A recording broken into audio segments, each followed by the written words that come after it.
นี่ตัวนี้ก็เรียกว่าแมงกะโนนโมน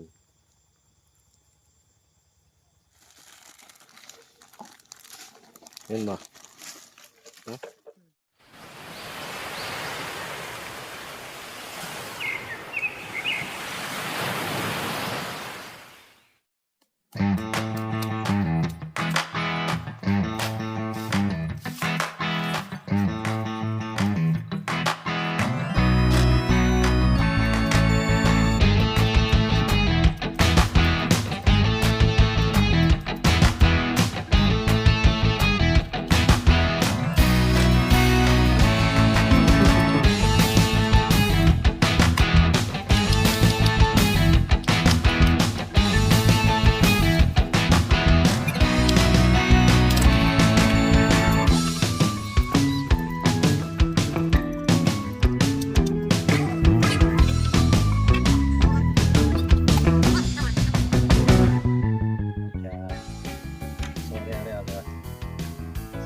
ไป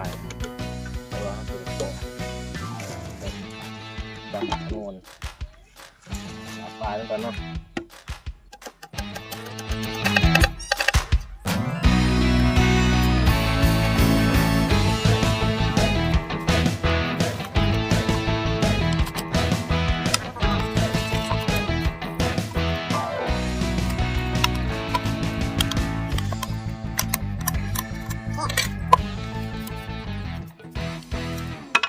อยากให้ผ่านแบ่งเลยเนี่ย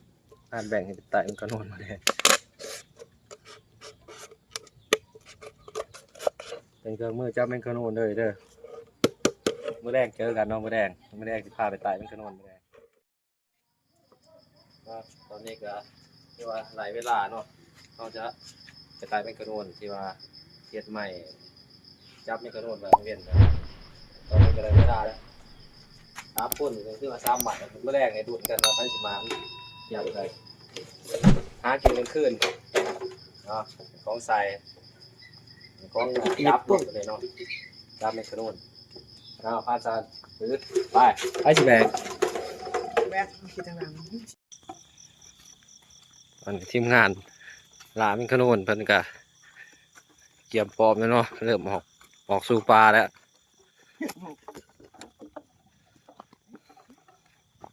แต่ว่าอุปกรณ์เครื่องจับแมงขนุนนี่ถือว่าครบมือเนาะพูดอ่านดูพูดไปเบื้องเหนือพูดเบิ่งว่าไผเบิ่งว่าไผสิมานวะนี่ผ่านสั่นหรือผ่านแบกสิมาน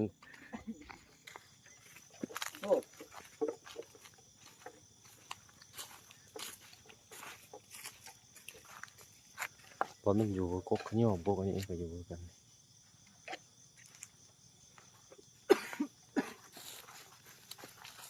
พวกต้นไส้ไม่อยู่กันมันจะเห็นตามันเขียวนี่นี่ได้2 ตัวนี่ได้เจ้าเลย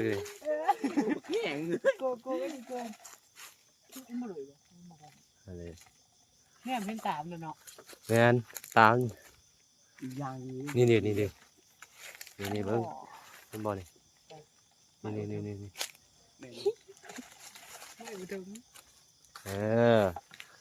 2 แต้มแล้วนี่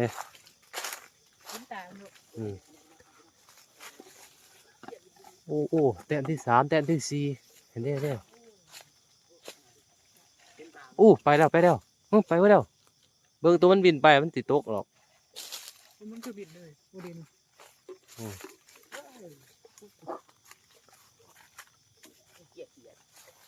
นี่กกเปื่อยมันก็อยู่กันมันขอลงกับมิตรคนมาเคยไต่มันขนวนมาแต่พลาดสั้นระยะโตเลย2เลยหรอเด่นเนาะ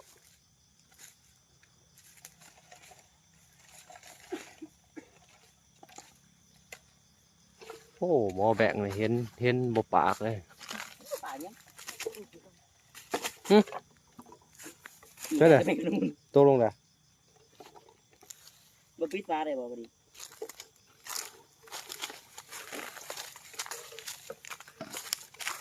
มันขอบนี้ดิ เล่พี่ อู้มีหลายตัวตัวนี้ เบิ่งมันบินมันโด่งดอกร่วงบ่มึงเหยียบกล้วยไป อันนี้หันในหัวโปรตีนนี่นะ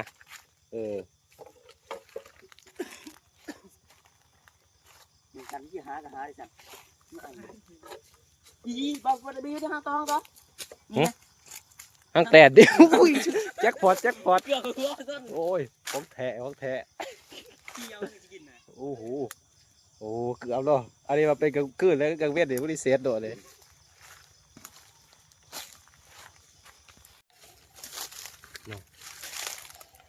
ตัวนี้อยู่มอนี่อยู่ต่ำๆเนาะตัวนี้ก็เรียกว่าแมงกะโนนโมนลายตู่อยู่ได้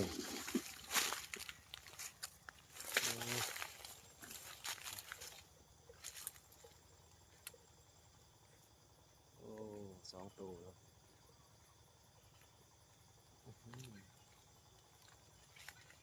พวกขยอม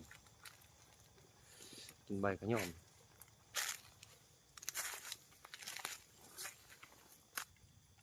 ไปไหว้ได้ทีไปไหว้ได้กี่เห็นเนี่ย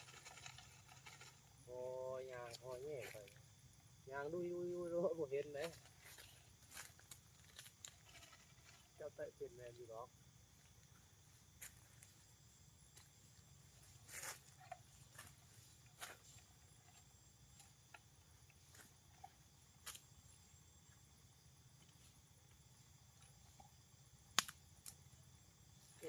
มอนี่อยู่ที่แท้แต่มีที่ไหน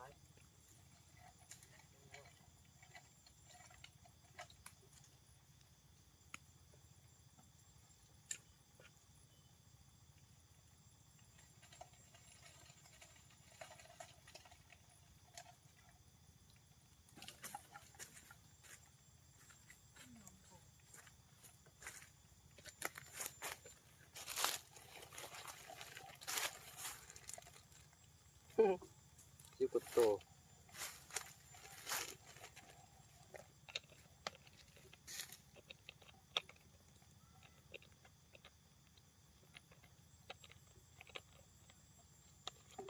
เล่นตัว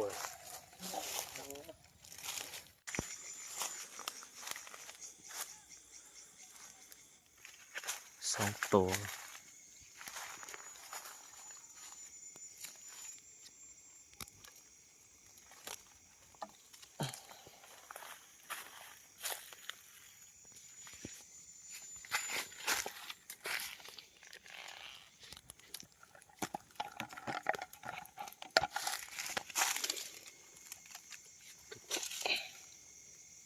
กระโนนแดง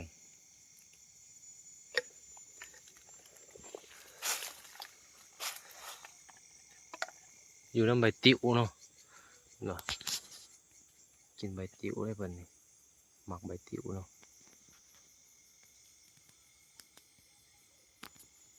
หลายตัวอยู่กงนี่3-4ตัว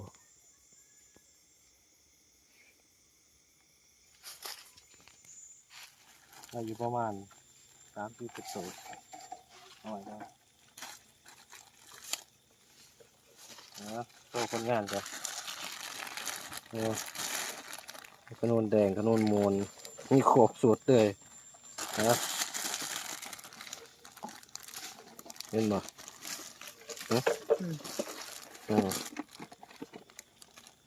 นี่แบบเนาะได้เตียวตัวได้ของโมซัน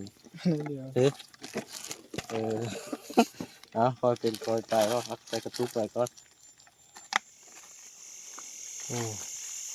อยู่ในกกสนิทก็มีเลยพี่น้องขนุนมูลนี่กินใบสนิทเนาะโอ้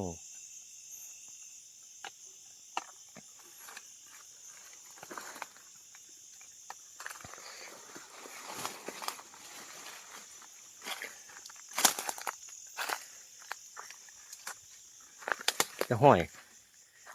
มันกินกำลังเป็นตัวหนึ่ง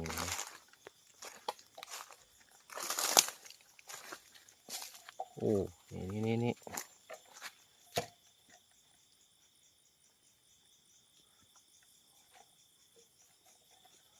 ตัวแรงนี่เนาะไอ้เขาทงแล้วไม่ได้กกสมิกเอาเตะมเนาะเอาสีเตะมาดิตู้ไม่ได้ตู้ไหนอะไรตั้งดินไปไกลเลยนะ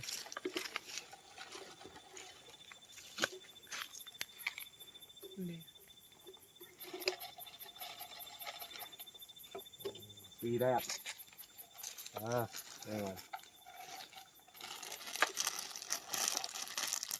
ต้องเก้าเราเพิ่มปีเนาะในทงนี่ก็ได้อยู่ประมาณ10 ปลายตัวแล้วไล่บอตมตก อย่าแย่งไฟใช่ ปลายเต็มต่อไปเนาะ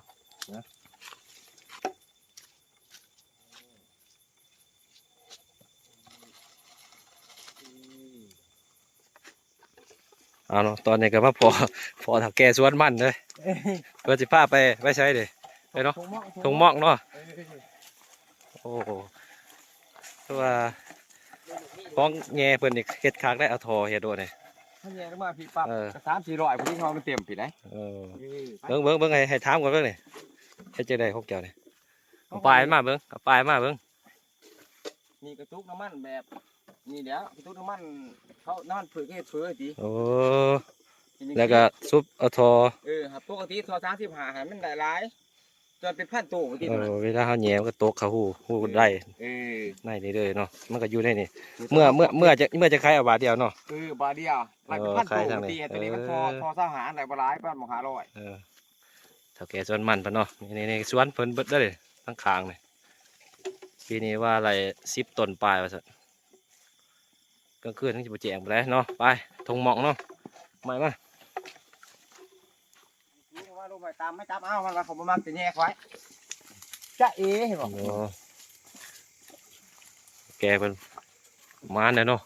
แล้วยักแต้มแล้วมาหอดทงหมองนี่ 15นี่แหล้วอึด โอ้มันอยากอึดมันแบบน้ำหอยเย็นนี่เท่าแกนี่นะจับโซ่เลยเบิ่งหะเห็นบ่นี่นะ อันนี้ให้คนเจ้าเฮ็ดซะ เอาแน่เห็นบ่ คือเพิ่นว่าจะให้เพิ่นเอาเก็บเพิ่นล่ะ โอ้ย เดี๋ยวสำหรับขึ้นเบิด ของหาอย่างหรอไรบ่โอ้ อยากให้เนี่ยให้เขาอันนี้มันอยู่กลางป่าเลย ผ่านสั่นเนาะแมนมันมาอยู่แค่ข้างๆเขาอย่างมันอยู่ดิ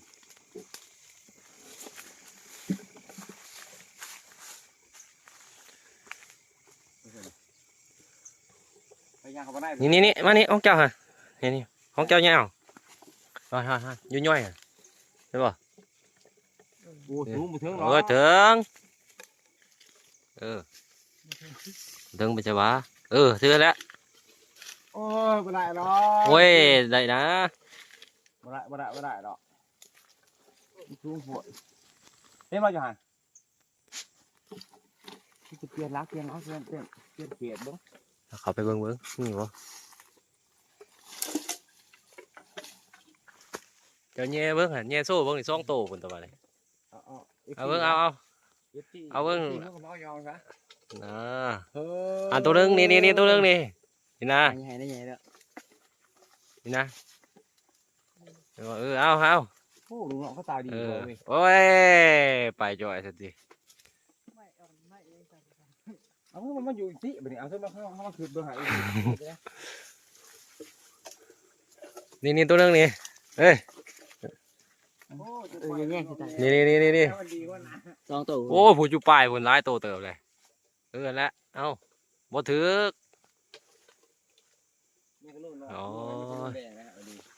แม่นพูดอยู่ปลายพุ่นบักแรงอ่ะพูด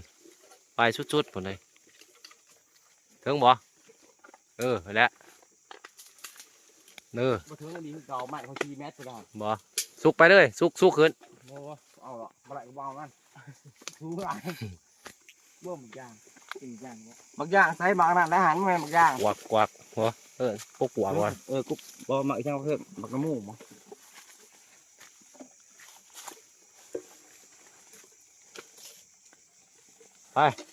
ออก ที่พ่อเจ็บบัดคอ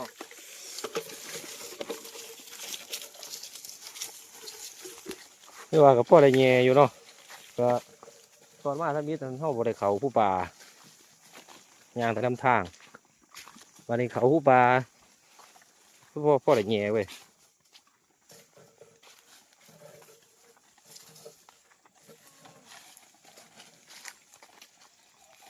นี่ก็ถือว่าสิ้นสุดแล้วเนาะภารกิจเฮาตามร้านนี่ก็นู่นผลงานส่งถ่ายที่ได้อยู่ประมาณ30กว่าโตที่ว่ามานอยู่นี่ตัวนี้นี่เอาใส่เสือ2เสือ3เสือก็มีเกือบเต็มไปเลยนี่แต่ว่าตัวนี้นี่สิมอบให้ทั้งลูกน้องทางทีมงานแบ่งกันคนละครึ่ง ยืดเบิ่งนี่กันนี่ เอาให้หมอนี่หมอนี่นอนสูดดีหมอนี่ใส่อยู่ประมาณถึงวันสาวโตให้หมอนี่ครึ่งหนึงเนาะนะ ไฟโคม ขายพี่จักใส่ให้หมอนี่แน่เนาะนี่นุ่มสั้นนี่แต่ว่า มักตู่ ประ เด้ มาณปันไหนบ่นี่แต่ว่าถือว่าเป็นครั้งทำนี้ก็ถือว่า มือใหม่ มือใหม่ก็ได้ดีอยู่ เนี่ยเบิ่งหน้าไว้เบิ่งหน้าไว้ นี่ก็ถือว่าเหมาะกับเพิ่นเนาะพอเป็นกำลังใจปัญหาพอได้ส่วนมากอีก ไก่กับตัวแม่ว่าต่อยได้ อืม ที่ว่าบ่ได้ให้เด้